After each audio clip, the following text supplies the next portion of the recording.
All right. Is it working? Ha! Wha- So annoying. I'm literally have not moved the mic. Anyways, hello, welcome back.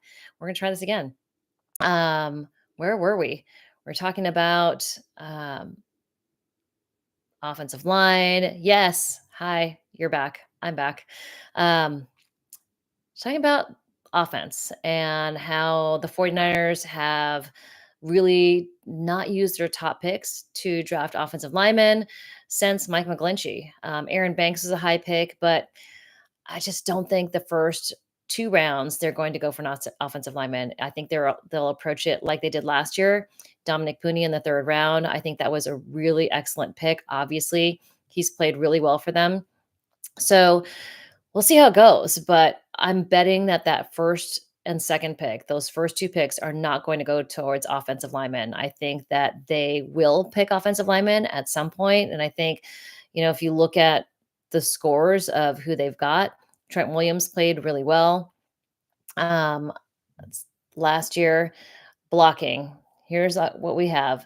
Trent Williams was the best offensive lineman, only played 10 games. He was out there for 649 snaps. He allowed one sack, three hits, and 13 hurries, 17 total pressures. Not bad. Jalen Moore was a swing tackle. He allowed one sack, two hits, seven pressures. So 10 total pressures, 10 games. Pretty good. Jalen Moore ended up getting paid. Ben Barch actually only played 3 games. He allowed 1 hurry. I think he's a guy that the 49ers are going to use a little bit more. You look at Aaron Banks, who got a huge contract, Jalen Moore, who got a huge contract. Those guys have moved on. But the 49ers, I think, are going to pick up a guy, maybe third round or later, and hopefully he performs as well as Dominic Pooney. All right, Dominic Pooney. Let's see. Okay, we have Colton McKivitz.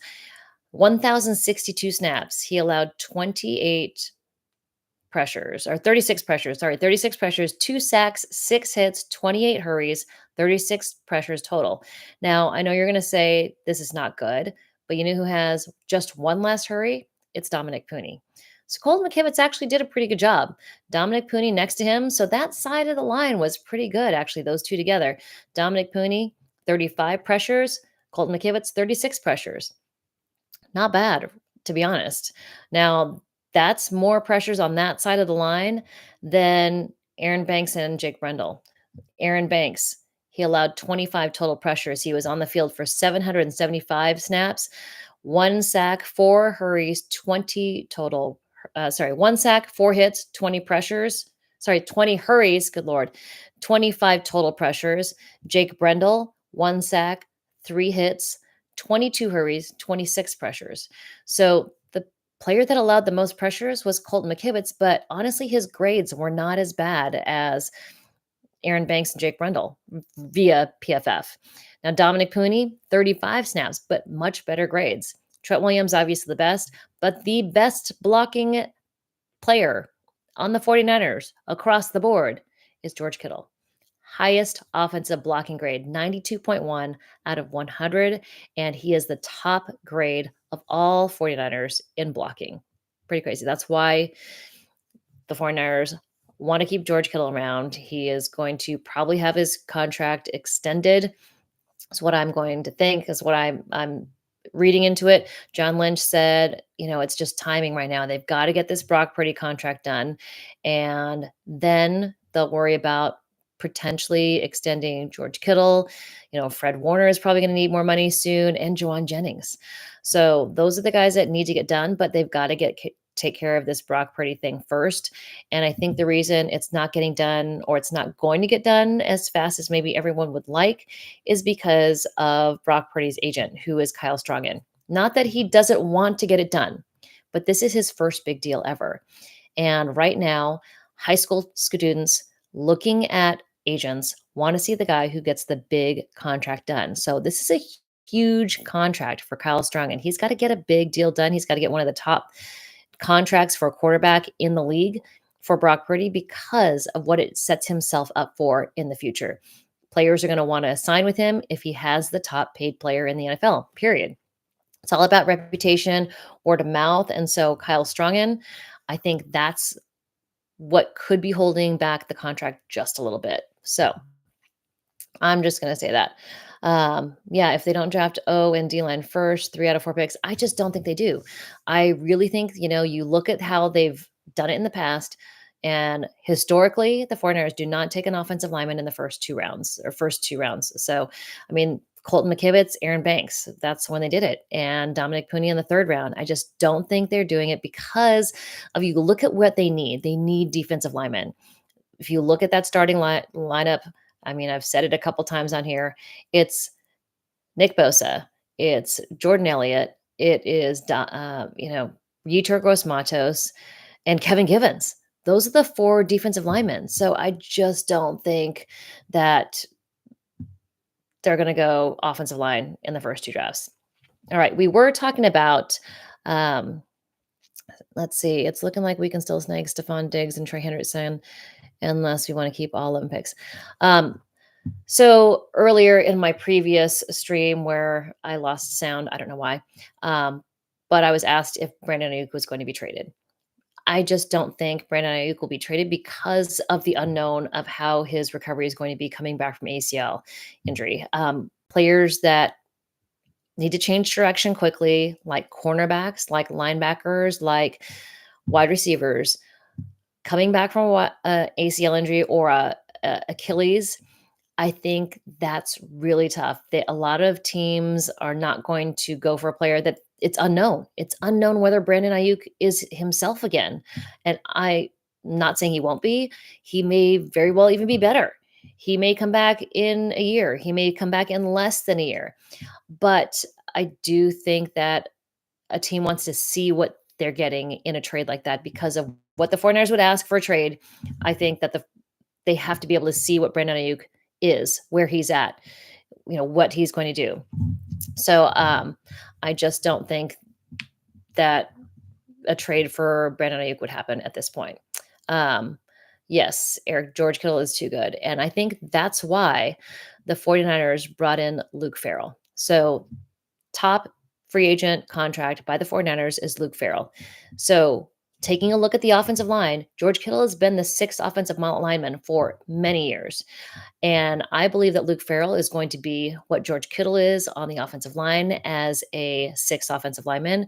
And then George Kittle can be more of a wide receiver, the more mismatch against linebackers. I think this opens up George Kittle for a lot more opportunities. And if you play fantasy football, I would pick up George Kittle this year. I'm just saying. D line first 2 and then O line. Todd, you could be right there. They also need a linebacker, off the ball linebacker with Dre Greenlaw not being there. I think they got to pick a linebacker at some point. And then wide receivers. I think wide receivers, a spot they need to get. Demarcus Robinson is a good guy. I think he's, potentially going to have one of his best years with the 49ers statistically. But, I think they need to keep replenishing that wide receiver room without Deebo Samuel, with Brandon Ayuk not being ready till maybe midseason. I think they've got to add to the wide receiver room. Thoughts on letting Greenlaw go? Yeah, it just sucks. Greenlaw is such a game changer, such an impact player. He's a tone setter. And they just weren't going to pay him, though. They couldn't pay him that money. I did hear that they made a little bit of a push to get him after Denver gave him that 3-year, $30 million contract. But I also think the 49ers kind of got burned last year. They paid 3 players big contracts. More, they got extensions. Christian McCaffrey, Brandon Ayuk, and Trent Williams all got extensions last year, and all 3 of them got hurt. So I have a feeling that they're a little bit snake bit about giving guys extensions like that have a injury history. Now, this year, maybe they do something different, but I did hear they gave a second, like that last, that final push to try and get Dre Greenlaw, but he just wasn't going to come for less than, if the Denver Broncos are offering 3 years at 30, I don't know if the 49ers would do that. They probably were wanting to say, hey, let's do a 2-year deal, see how you go. He's another guy that has a major injury, that has some injury history along with it. Are you going to get everything you can get out of a guy for 2 years, $25 million? Who knows? So as much as I think Dre Greenlaw is going to play incredibly well if he's healthy, the question is if he can remain healthy. So that's the tough one. Um, yeah, I mean, I think so too. I think if Dre Greenlaw didn't get hurt in the Super Bowl, I think they probably win. I mean, it just that was such a tough one. With Farrell Kittle Juice, I like the run blocking. Let's say JJ stays outside. Yeah, I mean, uh, I think Luke Farrell opens up things for everybody. He is a really good blocker. He's a step up from what they have. I think it allows Kyle Juszczyk to do other things. I think it opens up the offense for a lot of other players. And when you look at, Ricky Pearsall coming back and having a full off season, full OTAs, full rookie minicamp, full training camp, because he had some injuries last year. It wasn't just getting shot. It was that was the worst thing. But remember, he had the shoulder subluxation, he had a hamstring injury, so he wasn't out there for OTAs and training camp. So this year, with all the reps he got last year and all the reps he's going to get during training camp this year, I think Ricky Pearsall is going to have a much better season. I think, he's a guy that could definitely step up along with Juwan Jennings. I think Juwan Jennings, again, is going to have an excellent season. I was bummed he didn't get 1,000 yards. So I think he will play well. Chill on the caps, Eric. All right. Um, but of the two of the three who got extended had zero training for the NFL regular season, it showed. Yeah. I mean, you look at Brandon Ayuk and how he played the first 6 weeks, 5 weeks, really. I think week 6 he started to play better. Week 7 he really started to play better against the Chiefs, and that's when he hurt himself. Christian McCaffrey, obviously, and Christian McCaffrey, his bounce back was because he was injured so long. If Christian McCaffrey um, was healthy, he would have been fine. But I mean, it wasn't until the Buffalo game when the Buffalo game when he hurt his PCL, Christian McCaffrey, I was like, "Oh crap, he's back." Christian McCaffrey took him a couple games to get back into it. That Buffalo game, he looked like himself. And I think that'll happen again this year. I think Christian McCaffrey will look like himself again. I know a lot of people are saying, "Oh, he's getting older. We got everything we got out of him." I don't think so. I think Christian McCaffrey, he's one of those guys that's incredibly motivated by a bad last season. So Christian McCaffrey, I think, is going to come out with a vengeance, and I think he's doing everything he can to stay healthy, be healthy for the long haul. So I think it's going to be um, a good Christian McCaffrey season. All right.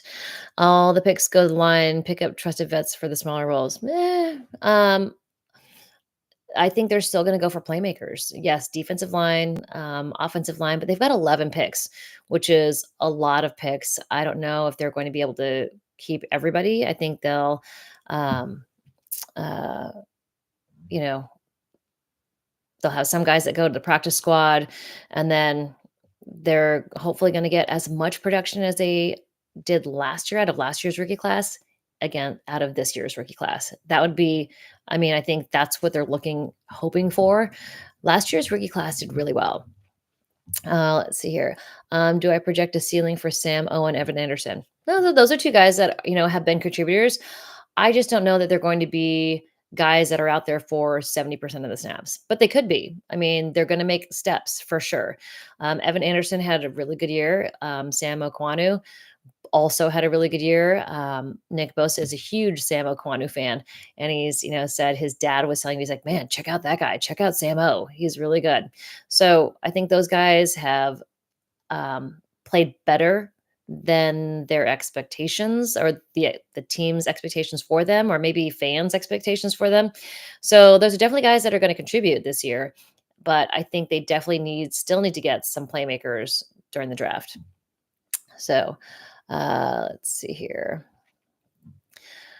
Let's see. Snow and ice isn't the best barometer for CMC. We need to see him back on normal conditions. Yeah, but I mean, but he really looked like himself. I remember sitting in the press box and watching him play, and I'm like, there he is. Because the last 2 games, the 2 games prior to that, I think he was averaging like 3 yards a carry, and normally he averages about 5. In that Buffalo game, he was hitting the hole faster. He knew the timing, and that's the thing for a running back. It's timing about when to hit the hole, because a lot of times the way Kyle Shanahan's offense is schemed, it takes a minute for the hole to open up. Once the hole opens up, then they've got to hit it. So sometimes it takes a little bit more time. It's having patience and waiting, it's, having vision to see when the hole opens up and to get in there right when there's space. It didn't seem like it was, happening that much in his first 2 games. So I think he's going to come back and play really well. And it just killed him that he was hurt last year. You could just sense it. So I really do think that Christian McCaffrey's going to have a good year. Let's see. Should the 49ers trade the 11 pick for more draft picks? I don't know. I think 11 picks is good. I think 11 picks is a lot. I mean, if you have 12 or 13 picks, are you able to keep everybody? And where are those picks? If they're all picks in on the last day, I think there's kind of a demarcation between the top 150 picks and everything after that. And there have been some really good guys that have been UDFAs or last pick in the draft, Brock Purdy. But I think generally for the majority of a team's picks, 150 and up is where you expect guys to stay on the team. So kind of like after that, um, generally you're hoping for practice squad and production like later on in the season. So I'm not sure that more picks is necessarily what they want. Who's RB2, Garendo or Taylor? I think Garendo. Grando's got that really fast breakaway speed. They brought him in to not only be a returner, but to be a guy who can catch passes. And I know there's been a lot of debate on them trading away Jordan Mason, but I think Isaac Garendo will be better than Jordan Mason. So I think the ceiling is higher on Isaac Reno than Jordan Mason was. Jordan Mason obviously was the top rusher in the league last year. He was the 49ers top rusher last year. But I think Isaac Rendo's potential is higher. Isaac Rendo is a better route runner. He has better hands. I know Jordan Mason got the jugs machine during the offseason, and he's become a much better pass catcher, better route runner. But Isaac Rendo has more experience in it. He's more refined as a route runner. It's something that has to build over time. And catching balls from a jugs machine during the offseason, one offseason, is not going to take you from here to here. It's going to take you from here to here. Isaac Rendo is here in route running and pass catching. So more reps, it's going to be even better. So I think the speed that Isaac Rendo has, one thing he does need to learn better is blitz pickups. We saw him miss a couple, and that allowed for sacks of Brock Purdy. Let me look that up. Let's see. I can actually see that here. So I've got that pulled up. Let's see. Jordan Mason allowed 1 hit and 1 hurry. Isaac Guerrero allowed 1 sack, 1 hurry. So they both allowed 2 pressures. So I think that's something that the 49ers look at. But I do think that Isaac Guerrero has more speed, and he's going to be able to help Brock Purdy out in the pass game. Can the willingness to trade Mason and reflection of the trust of Guerrero in both teams? I think that, that Garendo's confidence will be better. I think their confidence in him will be higher. So, I mean, just as long as Bobby Turner is one of the best running backs coaches in the history of the NFL. So if Isaac Garendo just listens to Bobby Turner, he'll turn in his homework every day. If you watch my Instagram stories, he definitely sets out a test for them every week. I don't think any other running backs coach does that. He's like all the running backs have to answer a test questions and turning in homework to Bobby Turner early in the week. And I think it's Thursdays when I would go out there and Isaac Rendo would hand in his homework to Bobby Turner, and then he would start to practice. So, yeah, I think Isaac Rendo is a little bit better route runner. Let's see. I hope Isaac Rendo can stay healthy. Yes, he's had hamstring issues. He has. So hopefully, yeah, I mean, they're good running backs in this draft. So I do think they take a running back at some point. Forgot who on YouTube pointed it out. Mason was really good at running the ball, but a liability on pass routes. Yeah, it's true. Easy for defense to ignore the running back coming out if they know he isn't getting the ball. Absolutely true as well. So, I think that's what's great about Christian McCaffrey is you don't know what he's going to do. If he's going to run around, if he's going to pass protect, if he's going to get the ball. Christian McCaffrey is so dangerous with the ball in his hands. So, they're going to give it to him however they can, and he's going to be difficult to defend. Niners need a DL beast that can start right away. Who's the best bet 11? There's some good guys out there. I don't think they'll get Abdul Carter. I think that's a tough one. Let's see here.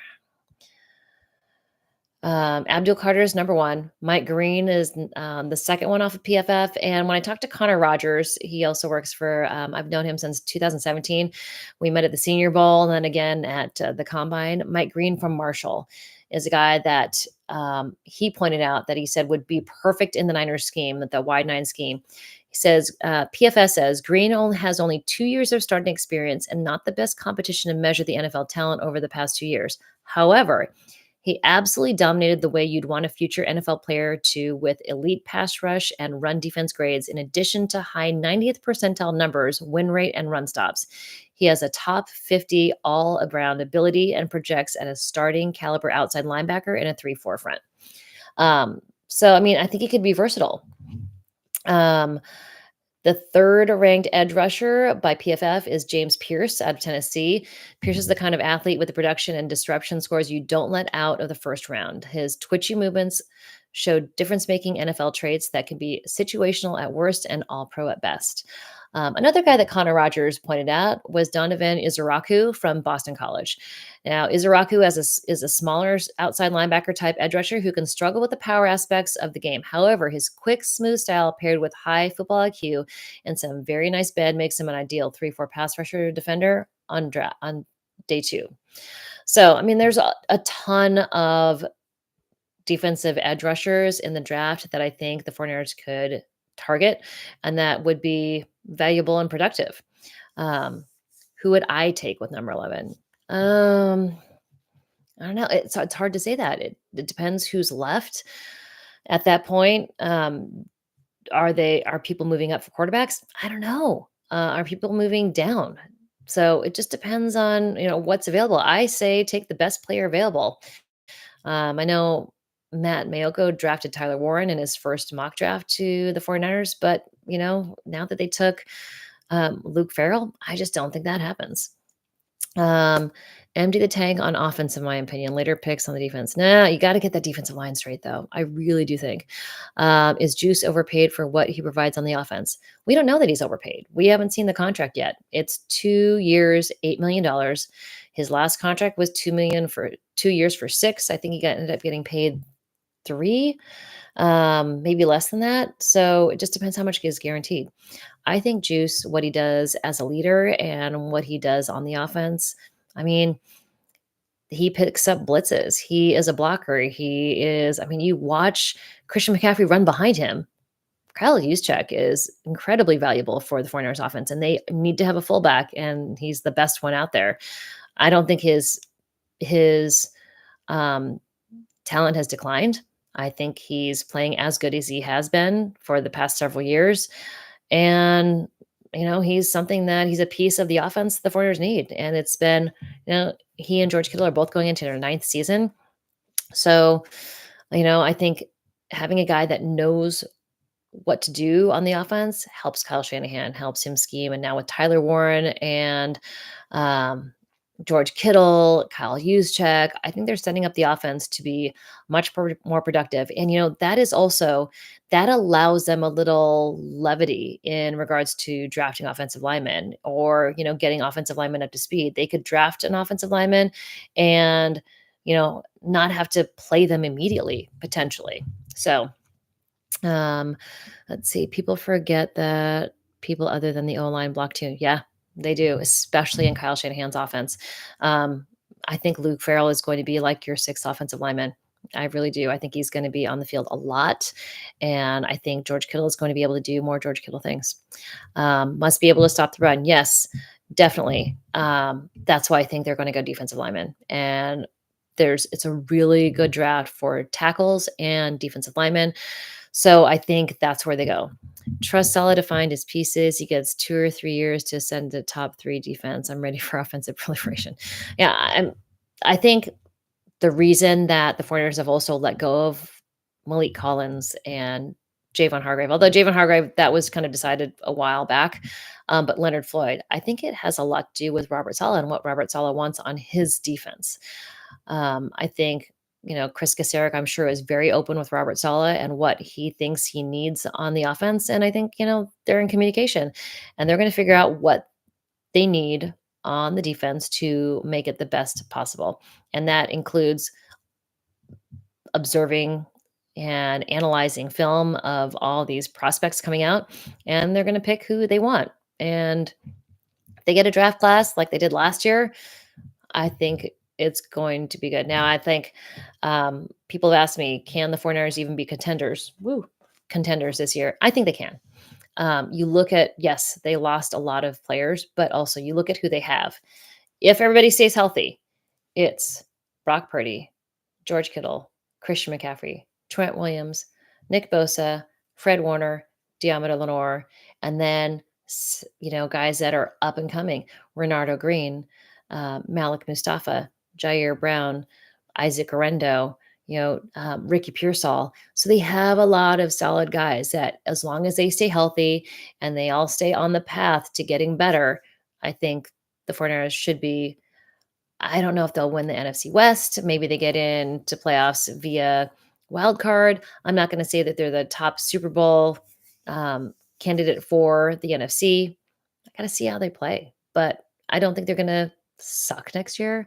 I don't think it's going to be a huge drop off. I think they're going to play decently. Do you think Lynch is on the hot seat as a GM? No. He has drafted 10 D line and only two are NFL caliber: DJ Jones and Nick Bosa. Um, but you look at overall John Lynch and the success. I mean, yeah, Trey Lance was a huge mistake, but you know who saved them? Brock Purdy, and that's why they got to pay him. So, no one's on the hot seat. John Lynch, Kyle Shanahan, not on the hot seat. Jed Yorks wants both of them around as long as they are in the league. He doesn't want to see them go to another team at all. So I just don't, yeah, they're not on the hot seat. So with that, I'm going to call it a night. If I have any last minute questions, put them in there really quickly. I'm going to give it about another 60 seconds. Trey was a COVID year season mistake. I mean, I think now when you look at who has been successful out of their draft picks, it's guys that have played a lot of football. Brock Purdy played a lot of football in college. Trey Lance played 1 year. Don Mike Pooney played a lot of football. Malik Mustafa played a lot of football. Everybody that's played a lot in college and has been successful has played well in the NFL, because it wasn't just a fluke. It wasn't a 1 year fluke. And it wasn't,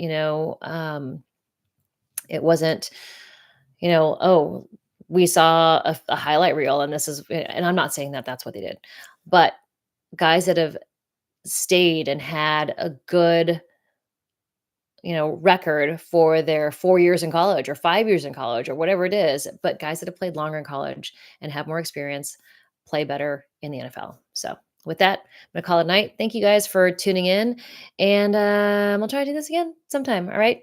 Talk to you guys soon. Happy Sunday night.